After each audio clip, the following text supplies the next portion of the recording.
I'd just like to tell you about the first time I met Pepita Seth. Today she's Pepita Amma for me. But when I was a film student back in London several years ago, more than 20 years ago, I used to be a freelance event photographer.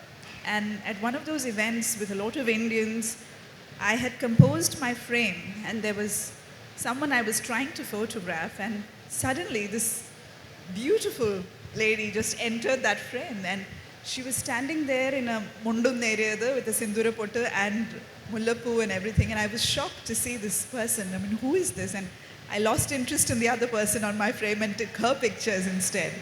And that's when we met for the first time. And I remember looking at myself thinking, my God, she is the quintessential Malayali woman, and I'm standing here wearing t-shirt and jeans.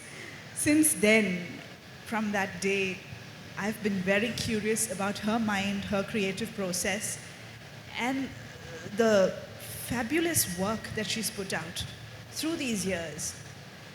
For those of you who haven't seen the book yet,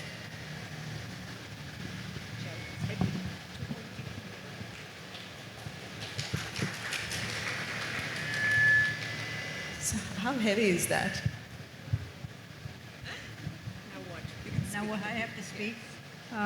Well, I'm one of these people that doesn't like speaking because I want to run away. But at the same time, it's really, really incredible to be here because this is the real Kerala and all that. So I hope I can answer your questions or whatever as they get asked. Thank you. So how heavy is the book? Huh? How heavy is this book? How heavy is the book? Yeah. 2.2 kilos. And if I carry a bunch of 5, it's 11. And it's actually about 20 years of work. 20 years work. So yes. that is what really deserves to be You applauded. can actually, in some of the pictures, you can see the Thayyakarans getting older and older and older. But I'm very cunning. I don't take the photographs of myself. But really, I have some of them from little boys until one boy I know from about 11 or 12, and he's now something like 45. So it's also a thing of seeing the growth of young men into powerful Thayyakarans and respected ones. So there is a lot of to be gained from a lengthy experience doing something. Actually, there's no end to it, but there we are. So before we actually get into the book, I'd like to ask her some questions about her journey into this book. The first time we met, I remember her telling me that in 1972, she came to Kerala first, and before that, there's a very peculiar incident which led her to India. Would you like to tell us about that? The diary. Yes. Yes. You see, it's all very well being ordained to come and do something, but the ordaining has to be worked out by somebody. In my case, my mother's grandfather, in other words, my great-grandfather, had regrettably been a soldier who had marched with his regiment from Calcutta to Lucknow in 1847, 57, I'm sorry, and was present at the relief, as they called it, and destruction of Lucknow. I have to also explain him in a little way, because he wrote as nastily about his senior officers as he did about the general thing of having wars and everything. However, the truth of the matter is, in my case, that diary absolutely fascinated me, and without any thinking at all, which is the only way I ever operate, is to do it without thinking, otherwise I won't do it at all. And in a way, it's also to be truthful. Had my great-grandfather marched across Australia and left a diary, I would probably have gone to Australia. But luckily for me, at least, he went to India. And the diary was fascinating because he made observations and everything. But in a way, it was the catalyst that took me to India, showed me an India which sort of no longer physically exists because of, well, I mean, it's a long time ago. and that drew me to it, although I never went to North India to work, as it were, ever again, because the second trip took me to Kerala. Now, this seems unbelievable, but the first piece of advice I got in Kerala was what to do if you were being chased by a yakshi, which is not what the average foreigner gets told, I don't think. And they said, well, normally in the olden days, if anything like this happened, you were advised to go on to royal property, their royal houses that they lived in or something owned by them. But of course, those days are over. So now you have to go on to Indian government property. That was my introduction to Kerala, and actually for the beginning I was mostly around Trichy and Utralikau temple. That's where I sort of learned whatever I could learn from people there, and only much later did I go to further north. So before coming to Kerala, if you could take us a little bit through your childhood and what your upbringing was like in the United Kingdom, what was that like?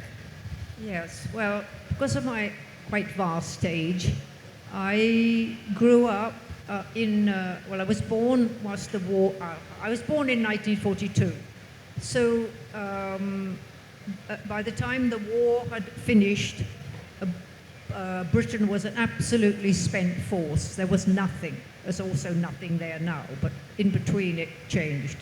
And there was no petrol, everything was rationed, and my parents had a farm, so a certain amount of things could be grown like that. We didn't starve or anything, but I mean, the school I went to was 4 miles away, and that meant walking to school 4 miles and 4 miles back.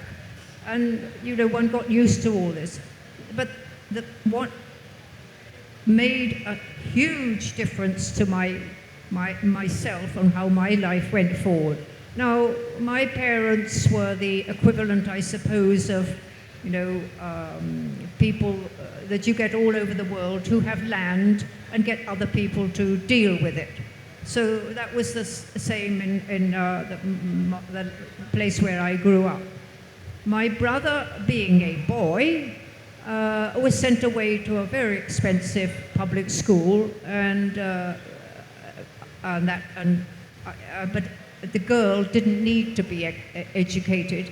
Now, I got the best education in the world, it turns out, for me, because the only people that I had to actually talk to were the people who worked on the land. And as I think we all know, even in today's urban world, the people on the land are basically the same. They value what is there in the land, they understand the land, they understand the changing of the weather. They also tell stories, they warn you where you might be in trouble here, that something may come out of the river there. Don't do this, don't be careful. And always storytellings of, and also in the area where I grew up in, there was this extraordinarily enormous dog, black dog, I mean hugely high, who had eyes as big as plates. And he was called Black Shuck. Actually, Shuck is another word for the devil. So people were frightened of him, and you never quite saw him, but you could hear him panting. So all the kind of legends and myths that at one time you found all over the world and that are now disappearing. I'm sure Black Shuck has nothing to do nowadays, and people like him are not having that much to do here nowadays. But because I grew up in that world, I think it was an absolute blessing that I was gifted with what that world showed me, because that, of course, was what made the difference when I came to Kerala, because in those days, in 1970, that world existed then, and it was therefore somewhat familiar to me. So the reason I wanted to ask her about this is because today, in this age when we are so digitally connected and we're so aware about what's happening in every part of the world, we do seem to be losing touch with, that part of our population, particularly in the grassroots, which is still far from all of this. There are a lot of people who do not put up Insta posts for everything. There are so many things that they hold on to, so many parts of our culture, and many of those practices which we tend to look at as spectacles. Yeah, We no recognize them only for the visual splendor that they put forward. It's very ordinary now to see so many tourists put up pictures of Theyyam. But are they really understanding what is going on? Are they really understanding the ethos behind it, the values behind it? In this kind of an environment, when we have Pepita bringing out a book like this, I've had this book for a whole year, and I'm still not done with it because there is so much to learn. And it is not something that is easy to access, even in the form of a book. Today, we can sit in the comfort of our home and have access to the knowledge that she's gathered over decades. But this is not easy to have access, especially when, you're British, you've come into a different country.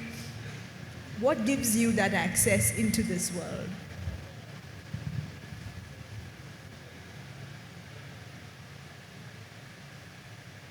The truth of the matter in how this book is structured, made, is that one of the top Theyakarans is a man called Lakshmanan Vanan. And they asked me to do a book on Theyyam because they were very worried about what was happening.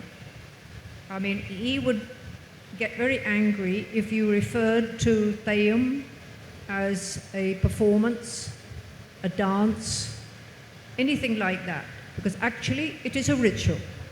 And actually, shouldn't be telling any of you this, but it's no difference to going into a temple, except that, as far as I'm aware, no deity has answered your questions physically. But in Theyyam, the Thayyams will speak to you and deal with your problems and everything. But what is really happening is that Theyyam, like so many things like this, is people are going to it because it's exotic, it's dramatic, it's colorful, and all that. They go to it to photograph it. I don't know. Lakshmanan asked me one day, he said, just how many huge boxes must there be full of Theyyam photographs? What do they do with them all, he said. But it's, there's no real connect to the land anymore. And it is the land that gives you all these things. When Lakshmanan and Murli Panika asked me to do the book, I said, I should do it, but it's too late because I'm too old. And I know exactly what happens when you're trying to photograph Theyyam, or even being with them, is one Theyyam finishes and the man goes to sleep, and the next one, and so on and so forth. But with me, I have to continue all through the night or into the dawning within every Theyyam. And I said, that's getting a bit difficult nowadays. And they sort of didn't say anything, and after a time I thought, I've got away with it. But you never get away with it where those kind of people are concerned. So finally I said, okay, I'll do it, but why do you want it done? So he said, so at least people can see that it's not an entertainment. And so at least there is an alternative to what people are starting to believe now. In other words, that it's an event. So I said, well, I can't stop it. He said, I'm not a fool, I know that. But at least there will be an alternative to talk about it. So I said that, okay, but now the thing is, I can't do it alone. He said, that I also know, but so that's what we're here for, because that. So I said, okay, so that I'm happy, I'll do my best. And he said, but we have a condition. And the condition was that I had to stay with them, because he said, otherwise you will never know. And it was the single most essential act that I did, was to go and live with them. Because, well, from a very domestic point of view, if the women liked you, then there was no problem, and everybody got on with their lives. So, because the women liked me and I liked them, there was no problem. Although, in Murli Panika's house, that first evening, I said to Lata, his wife, I said, so where am I sleeping? She said, well, on the bed next to me, of course. So I said, and what about Murli? She said, the cruel husband can sleep on the floor. And he said, you see how they treat me? But it was an extraordinary experience, and you can't you can't keep talking about an experience after a week. It's everyday life. And because Theyakarans used to come from other places to see him, and we would go there and this place and that place, it opened up a world that even people living in Malabar probably weren't aware of, in the extent of it, because they didn't go to the extent of it. It was everybody knew the local Theyakarans and so on. But if Murli went somewhere else, which was unusual, nobody, until those people he saw there, saw that. So it was, and also, I think it was an eye-opener what a difference living with them actually made. So one thing I'd like to say is, when you read the book, what really touches you is that it's very much an intimate insider perspective. Intimate. Yes. Very intimate, because there are so many details that you would not know unless you're literally living with them. And we're so used to seeing coffee table, books about Theyyam and just the visual aspect of it, that the whole lived-in experience of what they go through, why the ritual is important, the kind of transformation that happens, and then them coming back to their sort of human selves, and how ordinary works with the extraordinary. And there is a certain great deal of respect that is there in the book. And I just couldn't help thinking, is that more of what we need? Because right now, I'm sure they have questions, but a lot of the population isn't really gearing towards this kind of content. So what do you think can build that connection again? Well, I don't know is the answer to that. I really don't. Because it's going, Theyyam is being done properly, and some people not so well. The usual thing with human beings. And they do talk about it. But how do you fix it? How do you fix it in an increasingly urban world who is more interested in taking the photographs? No, and they never ask, what is this Theyyam's motivation? What is its purpose? What is its this? Why is it doing that? There used to be questions about that, what people used to ask, but I don't hear them asked anymore. It's an event. And you can often feel the sort of kind of, it's hard to describe, but and also I think it means that they get on with it without trying to deal with the outside world, because there is no way, up to a point they can push it back, but I saw a group of people come running into a Theyyam once, hysterical with confusion really, but also excitement that they had all these Theyyams running up and down and about, and they were photographing them left, right, and center, flashes going everywhere. And one of them was carrying a white umbrella as if he was in a film studio to get the flash right. And finally, of course, it was Lakshmana that did it in the end. He just sailed in, because he was doing a Theyyam which had Pandams here.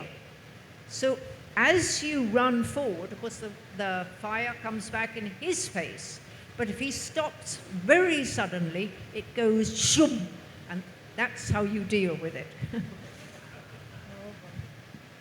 So we've been speaking, and there are so many incidents of them just literally putting people in their place and, sort of demanding that respect in every way that they can do within their right. But do you think this kind of practice over the generations, is it something which, do you see it dwindling? Do you see the faith changing?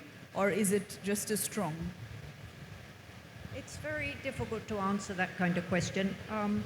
When I was first in Malabar, I asked, as everybody always does when they go for the first time, how long do you think Theyyam will last? And the answer from 10 or something onwards was always 15 to 20 years. Whenever I stopped asking the question, but I used to hear other people asking, and it was still 15 to 20 years, 15 to 20 years, 15 to 20 years. And, but the other day, somebody said it will be finished when there is no one who can make the costumes, because all the costumes are made by the practitioners themselves. So if they stop making them, you're in trouble, because the costume obviously has to be fixed by how the deity behaves and what its story is. But we all understand when disaster is staring us in the face, we can't deny it. And they don't deny it either, but they do know and are aware of that it's going through difficult times. But I also say, Lakshmanan says, I don't know exactly with the younger ones how dedicated they are, but many of them are extremely dedicated. Young men in their 24, 25 who are really quite something, and it's very serious to them. You see, they have to also earn a living, and that's what people don't quite realize. They were helped when auto rickshaws became a sort of ordinary commodity, because it meant that if they weren't doing a Theyyam or it was out of season, they could earn daily money, because they could, they were auto rickshaw drivers. But one man, I remember, he came to me, a young guy, and he said, could I help him with his English? I said, well, yes, but why do you want to know? He said, well, because of my caste condition, which I don't want to play the caste card, but I can get a job in a bank. So I said, but then what happens to Theyyam? And I can only say that the expression that went across his face was of sheer fear. So I think, I'm sorry that kind of stopped mid-sentence, but if anybody has any questions, I think this would be a good time to send the mics around. Just for those who are interested in photography, I was shocked to know that every single photograph in this book is taken without any additional lighting. It is all taken in available light, and there is no color correction. Because I don't know how to make the color correction, and I don't like flash. So I was asking her, no color correction? She says, I don't know how to do it. So that was interesting. I think it's actually, in the case of something like Theyyam, it's absolutely immoral to use flash. Hi, ma'am. Hi, ma'am. I think, sorry, there's somebody there who has a mic. Yes. Yeah, please go ahead. My question is, do you think... I'm just curious to know your take on whenever there is a local culture, event, rituals like this, do you think when it gets an acceptance from a foreign person or when it's taken to the limelight by someone not from our place, from the local place, it gains more acceptance? I'm sorry, I don't want this to be politically wrong, no othering happening, but just your take on that.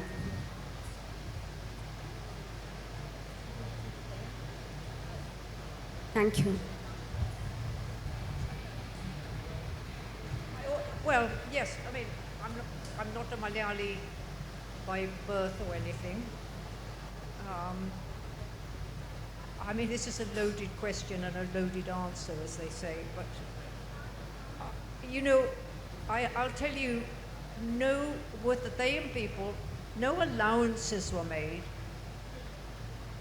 Not at all. And there shouldn't have been. And I never felt, I have, when you are not very good in another language or anything, you use other antennae to work out what is being thought about you and felt about you. So that you become very good at picking up the nuances of how people are. And I think one of the things is now maybe, I never felt it. I mean, of course, I was right at the beginning, but long before I went anywhere near Theyyam, I was a kind of object of some, people were inquisitive about me because in those days nobody had seen foreigners. Now, of course, they're everywhere. But the Theyyam people just treated me as one of them. I mean, I was expected to do what they did. You know, they didn't say, there's no need to do the washing up or something. If you live with them, you live with them. It's like it's like your own family. They are my own family. Now, what people who don't know me personally might think is probably another matter. But at least in that part of Malabar and in Trichy, where I ostensibly live, I'm just one of the people that walks up and down the street. In fact, at the beginning, when I asked her, how did you gain this access? What she said is, there's only one secret to getting the access. It's not to ask for it. Instead, to be invited into it. So that seemed to be the way for her. There was this very interesting observation she had about Malayalis, and I'm going to request her to say that because we've run out of time, but I think as Malayalis we need to listen to that. My summings up. One of the summings up is no Malayali ever stabs you in the back because he doesn't wait for you to turn round.